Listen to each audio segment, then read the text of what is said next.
everyone! At the beginning of the year, I asked you guys on Instagram what your photography, creative, and business goals for 2019 were. And the most popular answer were that you guys really wanted to start your own photography business and book in your very first paying client. So in today's video, I wanted to give you some tips that I found personally handy when I started my own photography business and still use to this day. So I want to get into things such as staying organized as a photographer, backing up your photos to keep them safe, and how to deliver photos to a client in a professional way. First thing I want to focus on is getting organized with your photography, as this is going to save you a lot of time in the future and also help keep your business running. And you might be thinking, well, I only have one client booked for this month, or I only have one wedding locked in for this year, so I'm pretty sure I can handle it.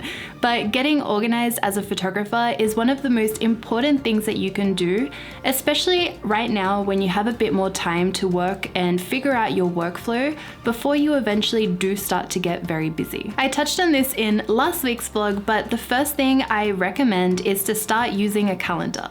I use Gmail's Google Calendar, and it's perfect because it syncs up absolutely everywhere.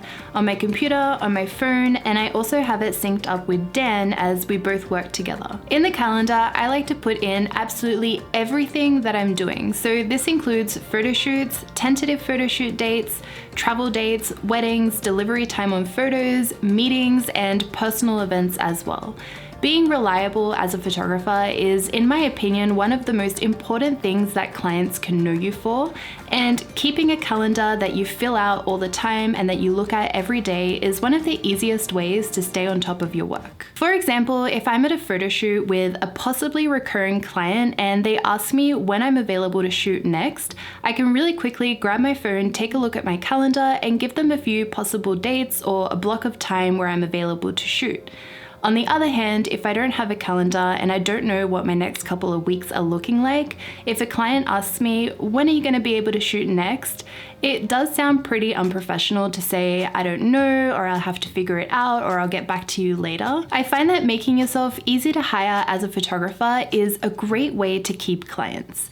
On the topic of staying organized are invoices, contracts, price sheets, and all that fun paperwork stuff. A few tips that I have on that is to find a space on your computer or hard drive to save all that stuff on and create one folder for each topic. So one folder for invoices, one folder for contracts, and be mindful to save your files in the right spot as you go. For example, back when I first started photography, I would create an invoice, save it with a random file name somewhere random on my computer. Then a week later, I would need to make another invoice, so I would waste time finding the old invoice, which I didn't remember where I saved, then save the new one again with a random name in a random place. And this very quickly ends up being a huge mess and a huge waste of time. Now I have a folder which I've named Documents, and I dedicate that folder to saving all my paperwork in. Within that, I've got 3 folders, as I mentioned, invoices, contracts, and price sheets, and I make sure to save everything that I'm creating in the correct folder as I go. I also name all my files in the same way with the date backwards, an underscore, and the name of my client. This makes it a lot easier in the future, as all the invoices and contracts can be ordered at the time that they were created, which makes it super easy to go back and find a particular client if I need to send them an updated invoice. Another tip that I find really handy is to create templates of all the documents that you use regularly in your business, such as a template for an invoice or a template for a contract. One last thing before we move on to the photography side of things is that if you're starting a photography business this year, I would highly recommend to sit down and work out all the pricing for the different types of photography that you want to be hired for. So if you want to be a wedding photographer, work out how many hours you're going to offer, how many images are going to be delivered, whether or not you're going to offer photo albums to your clients, if you're going to have a second shooter as an offer as well, and work out all the pricing for these items. So if a client gets in contact with you, instead of working out all your pricing while they're waiting to hear back from you, you already have all of that ready to go and you can send it to them as soon as possible to get the ball rolling. Now that we have all the back-end stuff of our photography set up and organized, we can focus on the actual photography. So I don't want to get into too much about taking photos in this video. I already have a lot of videos about that up on my channel.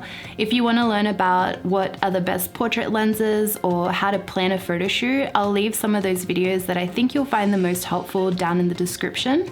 But today I want to talk about what happens the second you finish shooting. So we're going to get into how to back up your files and how to deliver your photography. Something that I see a lot of photographers doing is that they do multiple photo shoots on the one memory card.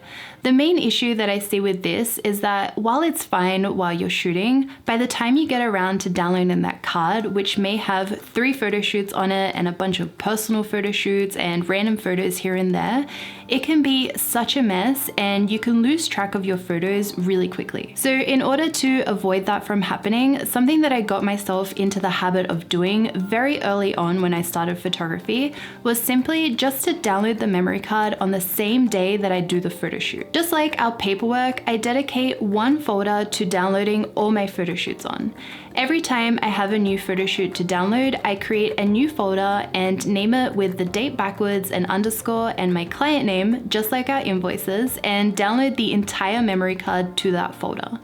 Once that's finished, I will copy that folder and back it up onto 2 separate hard drives. In order for photos to be actually backed up, my rule of thumb is that it usually needs to be in 2 separate places that aren't normally plugged in at the same time. Backups are so important with photography, and especially if you're working with paying clients, as you don't want to be unprofessional and lose photos, or even just a bad person and lose really important photos from something like a wedding day. So bear with me while I explain my backup process. So I have my main hard drive that I edit off, and this is where my first copy of photos go. Then my second copy of photos goes on our NAS system, which Dan and I share, as we share a lot of photo and video files while we're editing.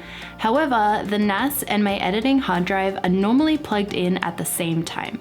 So my third copy of photos goes onto another external hard drive, which I don't actively use, and it's only ever plugged in while the photos are actually copying. Backing up is such a huge topic, so I would love to make an updated and more detailed video about that, but that is the general gist of a simple way that you can back up your photos and what I like to do as well with my photography. At first, this may seem like it's going to be a lot of work, but in the end run, it's completely worth it to know that your files are safe and that you won't be needing to have any difficult conversations anytime soon.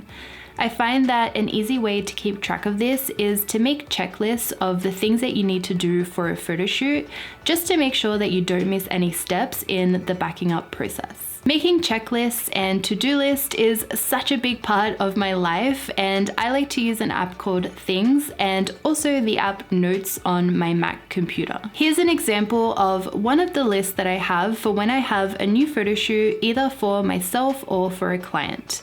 The list has steps which I need to take in order to plan the photo shoot, questions to ask myself to keep my photography fresh and to remind me to push myself into trying new things, as well as my workflow for backing up, editing, and delivering photos. This list is a template, so every time I have a new photo shoot, I right-click it and hit duplicate, and I'm able to tick things off as I go.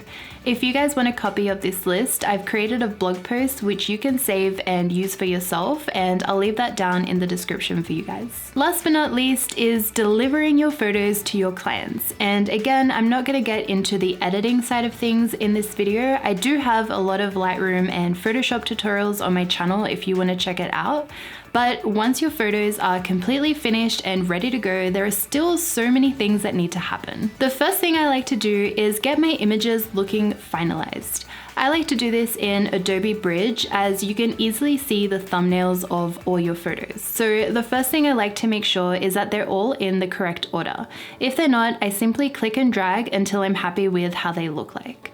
The next thing is renaming all my files. I select all my files, right click and select batch rename. Here I either name it with my client name and a sequence number, or if it's a personal shoot, then I label it with my own name and a sequence number. To share the photos with my clients, I like to use Dropbox. Dropbox is really great to use for fashion clients, test shoots, portrait photo shoots, as it's an app that pretty much everyone already knows how to use. Only a couple of years ago did I realize that I wasn't actually sharing Dropbox folders in the best way possible.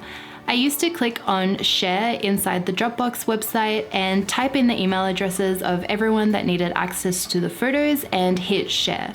However, a lot of the time, people would get back to me saying that their Dropbox was full and that they couldn't see all the photos.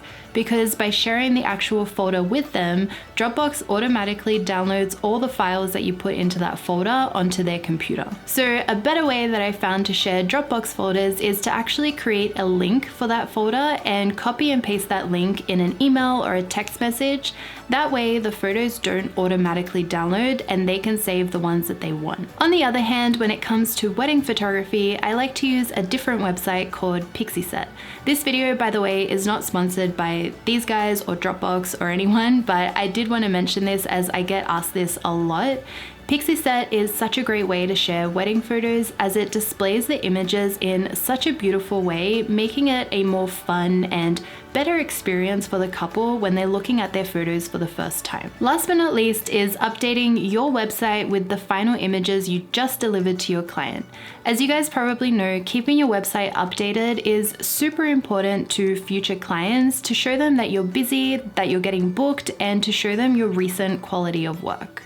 And I found an app recently called Narrative that has really changed my life, as I really like to update my website in the form of blog posts. With Narrative, you can import a folder of photos and then arrange them in a creative blog post format by easily clicking and dragging images until you're happy with what the layout looks like. This is especially handy with putting together blog posts for weddings, as I am usually sharing around 100 images, so it saves me a lot of time.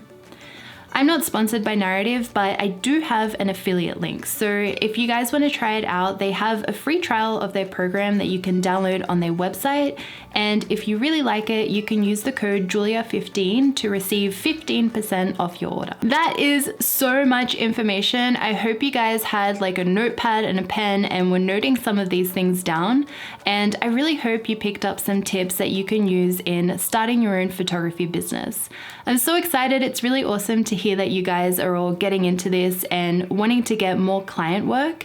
If you think I've missed any tips, or if you have any tips that I didn't mention in today's video, please leave them down in the comments below, because I really love the community that we've created. You guys are always so helpful and nice to each other, so let's hear your thoughts in the comments below. If you enjoyed this video, you might like to watch this video where I give you guys a bunch of really easy photo shoot location ideas.